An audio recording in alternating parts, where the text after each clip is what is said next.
तो सुबह-सुबह उठ चुका था फ्रैंकलिन सो के, और सो के उठते ही फ्रैंकलिन सबसे पहले जा रहा था बाहर, क्योंकि फ्रैंकलिन को बाहर जाके सबसे पहले भाई फ्रैंकलिन ने अपने लिए एक ड्रोन कैमरा वगैरह मंगा रखा था। तो फ्रैंकलिन अपना ड्रोन वगैरह चेक करने के लिए अपना ड्रोन को अप्लाई कर रहा था। तो भाई फ्रैंकलिन देख रहा था भाई उसका ड्रोन कैसे अप्लाई होगा। तो फ्रैंकलिन भाई बहुत ज़्यादा परेशान हो रहा था कि भाई ड्रोन कैसे अप्लाई करूँ, क्योंकि फ्रैंकलिन का बहुत ज़्यादा मूड खराब हो रहा था, फ्रैंकलिन से हो नहीं पा रहा था ड्रोन भाई अप्लाई। तो फाइनली फ्रैंकलिन ने अपना ड्रोन जो है वो कर लिया था टेक ऑफ, और फ्रैंकलिन का ड्रोन बहुत बढ़िया तरीके से हवा में भाई चल रहा था, और बहुत ही ज़्यादा मज़ा आ रहा था फ्रैंकलिन को। और फ्रैंकलिन पूरा सब कुछ देख रहा था भाई ड्रोन से कि कैसा कैसा व्यू, और सामने आपको फ्रैंकलिन दिख पा रहा होगा खड़ा हुआ। और फ्रैंकलिन सबसे पहले अपना हेलीकॉप्टर चेक कर रहा था ऊपर, क्योंकि ऊपर छत पे फ्रैंकलिन का हेलीकॉप्टर भी पार्क करा हुआ था। तो फ्रैंकलिन ने अपना हेलीकॉप्टर वगैरह सब देख लिया था ऊपर, और उसके बाद फ्रैंकलिन ने अपना ड्रोन वापस नीचे उतार लिया था। और ड्रोन नीचे उतारने के बाद फ्रैंकलिन यहाँ से जा रहा था आगे की। तो फ्रैंकलिन ने अपना ड्रोन वगैरह सब नीचे उतार लिया था, और ड्रोन उतारने के बाद फ्रैंकलिन जा रहा था एक तरफ को कहीं बाहर घूमने के लिए थोड़ा सा, और पता नहीं फ्रैंकलिन कहाँ जाएगा। तो फ्रैंकलिन अपनी गन वगैरह चेक कर रहा था निकाल के कि उसकी गन वगैरह कैसी चल रही हैं। तो फ्रैंकलिन की सारी गन बहुत बढ़िया अच्छी तरीके से भाई परफॉर्म कर रही थी। तो भाई फ्रैंकलिन को बहुत ज़्यादा मज़ा आया ये चीज़ देख के कि भाई उसकी गन बहुत अच्छी तरीके से चल रही हैं। तो फ्रैंकलिन अपनी गन में दोबारा से रिलोड करता है, और गन रिलोड करने के बाद फ्रैंकलिन चले जाता है अपनी छत पे ऊपर को। अब देखते हैं भाई फ्रैंकलिन ऊपर क्यों आया था अपनी गन लेके, फ्रैंकलिन क्या करना चाह रहा था। कहीं ऐसा था कि फ्रैंकलिन अपने दुश्मनों से बदला लेने के लिए जाता हो अपना हेलीकॉप्टर से, तक कि फ्रैंकलिन सोचता हो कि भाई सबके ऊपर से फायर करूंगा। तो देखते हैं क्या होता है। अगर फ्रैंकलिन अपने दोस्तों से बदला लेने के लिए जाता होगा तो भाई फ्रैंकलिन सबका जुड़ा के जाएगा। और भाई आ गई थी बहुत तेज़ से बारिश। तो गाइस इतनी ज़्यादा तेज़ बारिश हो रही थी फ्रैंकलिन ने लेकिन फिर भी टेक ऑफ कर दिया था अपने हेलीकॉप्टर। तो हेलीकॉप्टर जो है टेक ऑफ होते ही फ्रैंकलिन वो पूरा सिटी का व्यू आ रहा था फ्रैंकलिन को। फ्रैंकलिन देख रहा था भाई कि फ्रैंकलिन को कहाँ पे अपना हेलीकॉप्टर जो है लैंड करना है, और फ्रैंकलिन को कहाँ पे अपने हेलीकॉप्टर को भाई लैंड करने की कोई जगह भी नहीं दिख रही थी यहाँ पे।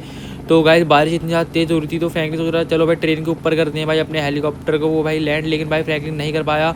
और फ्रैंकलिन का हेलीकॉप्टर भाई बहुत बुरी तरीके से ज़मीन के ऊपर गिरते गिरते बचा, लेकिन फ्रैंकलिन ने कर लिया था कंट्रोल हेलीकॉप्टर, और दोबारा से फ्रैंकलिन आ चुका था हवा में काफ़ी ऊंचाई पे। और फ्रैंकलिन इतनी ज़्यादा ऊंचाई पे था कि फ्रैंकलिन को पूरी सिटी का व्यू अच्छी तरीके से यहाँ से आ रहा था। और फ्रैंकलिन जो है अपनी सिटी में भाई पूरी तरफ चारों तरफ को देख रहा था कि कौन कौन कहाँ छुप के बैठा है। और फ्रैंकलिन का हेलीकॉप्टर फिर से डिसबैलेंस हुआ था, क्योंकि बहुत ज़्यादा तेज़ से बारिश हो रही थी। तो फ्रैंकलिन का हेलीकॉप्टर इतनी ज़्यादा तेज़ से डिसबैलेंस हुआ कि फ्रैंकलिन को मजबूर अपना हेलीकॉप्टर नीचे उतारना ही पड़ेगा। और फ्रैंकलिन फाइनली हेलीकॉप्टर से बाहर आ गया था। अब भाई फ्रैंकलिन को जाना पड़ेगा नई कार की भाई तलाश में, क्योंकि भाई फ्रैंकलिन यहाँ से पैदल तो जाने से रहा। तो भाई अब देखते हैं फ्रैंकलिन नई कार कहाँ से लेके आता है। और बारिश अभी भी लगातार बहुत ज़्यादा तेज़ हो रही। तो फ्रैंकलिन अब देख रहा है भाई रुक के कि फ्रैंकलिन को कहाँ पे जाना चाहिए। अभी तो फ्रैंकलिन को फिलहाल कुछ भी नज़र नहीं आ रहा है यहाँ पे कहीं पे भी।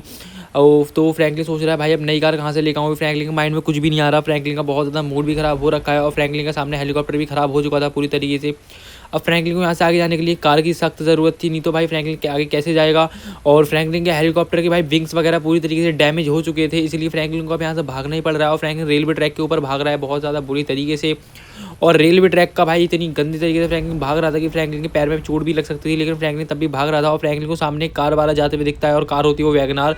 तो फ्रैंकलिन को मजबूरन उस बंदे से वैगनार छीननी पड़ती है, क्योंकि भाई अगर फ्रैंकलिन इस बंदे से ये कार नहीं छीनता तो फ्रैंकलिन इससे आगे कैसे जाता। तो फाइनली फ्रैंकलिन ने उस बंदे से कार छीन लिया, और फ्रैंकलिन उस बंदे से कार छीनने के बाद निकल गया था दोबारा से वहाँ से जाने के लिए। तो फ्रैंकलिन बहुत ज़्यादा स्पीड में अपनी कार को चला रहा था रोड में, और बहुत ज़्यादा स्पीड में फ्रैंकलिन की कार ये चल भी रही थी, लेकिन भाई फ्रैंकलिन जिस तरीके से इसको भगाना चाह रहा था उस तरीके से भाई कार नहीं भाग पा रही थी। और फ्रैंकलिन की कार भाई फ्रैंकलिन से ड्रिफ्ट वगैरह नहीं मार पा रहा था। और फ्रैंकलिन को जिस लोकेशन पे जाना था फ्रैंकलिन वहाँ पे भी नहीं जा पाया, क्योंकि भाई फ्रैंकलिन का हेलीकॉप्टर जो था वो हो चुका था क्रैश।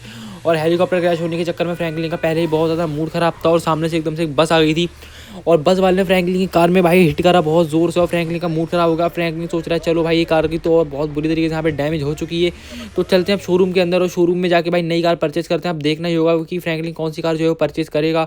तो फ्रैंकलिन के सामने बहुत सारी कार ऑप्शन थे यहाँ पे, हायाबुसा केटीएम वगैरह सब था फ्रैंकलिन के सामने। तो फ्रैंकलिन को फाइनली एक कार यहाँ पे देखते हैं कौन सी पसंद आती है। तो फाइनली फ्रैंकलिन को बोलेरो पसंद आ जाती है, और फ्रैंकलिन इसको परचेस भी कर लेता है। तो फ्रैंकलिन जाता है पार्किंग यार्ड में हमेशा की तरह, क्योंकि भाई पार्किंग यार्ड में ही फ्रैंकलिन को उस कार की डिलीवरी मिलेगी। और फ्रैंकलिन डिलीवरी लेते ही इस कार से निकलने वाला था दोबारा जहाँ से फ्रैंकलिन को जाना था उसी लोकेशन पे, क्योंकि भाई फ्रैंकलिन इस कार से इजीली वहाँ पे जा पाएगा, क्योंकि भाई फ्रैंकलिन उस वैगनार से वहाँ नहीं जा पाता, क्योंकि वो कार बहुत ज़्यादा छोटी हो रही थी, और उस कार में इतनी स्पीड वगैरह भी नहीं थी। इसलिए फ्रैंकलिन को मजबूरन नई कार परचेस करनी पड़ी एकदम से।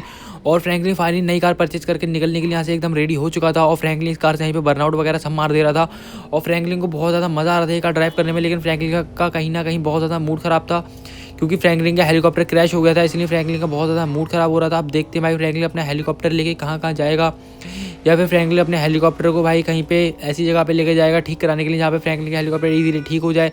तो अभी तो फाइनली फ्रैंकलिन अपने घर पे आ चुका था, और फ्रैंकलिन अपने घर पे आ गया था। अब भाई देखना ही होगा कि फ्रैंकलिन अपने घर पे आने के बाद में क्या करता है। तो फाइनली फ्रैंकलिन यहाँ से अंदर को जाने के लिए एकदम रेडी हो गया था और फ्रैंकलिन यहाँ से अंदर को जा रहा था अपने घर में को, और फ्रैंकलिन अपने घर में बोलेरो को पार्क कर देगा और बोलेरो पार्क करके फ्रैंकलिन छत पे चले जाएगा। और छत पे जाने के बाद देखते हैं फ्रैंकलिन अपनी कार को ऊपर से देख पाएगा नहीं देख पाएगा, क्योंकि भाई फ्रैंकलिन ने इस पार्किंग यार्ड में कैमरे वगैरह सब इंस्टॉल कर रखे थे। तो फाइनली फ्रैंकलिन